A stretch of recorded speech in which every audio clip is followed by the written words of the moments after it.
नवोदय प्रवेशिक परीक्षा एहीपरि important question आसी थाए ताहले एही प्रश्नर उत्तर किपरि सरल भाव में करवा वीडियो को शेष पर्यंत देखिए।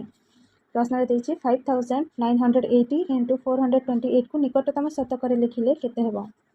ताहले प्रथमे जानिबा एही संख्या को निकटतम हजार रे किपरि लिखिबा। एठी शतक स्थान रे देखिबा 9 रहिछि 9 हेउछि 5 रु बड़ तेणु एटा हे जिवो 6000। सही परि 428 को देखिबा एठी 10 स्थान रे रहिछि 2 2 हेउछि 5 रु सान तेणु एटा हे जिवो 400। ताहले बे एही निकटतम संख्या गुडी को इंटू कर देबा 6000 इंटू 400।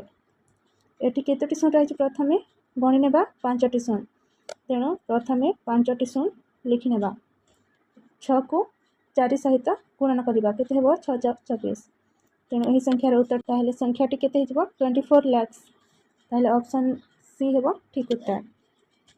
जदि वीडियोटी भल लागिछि ताहले लाइक शेयर सब्सक्राइब कर देबे। धन्यवाद।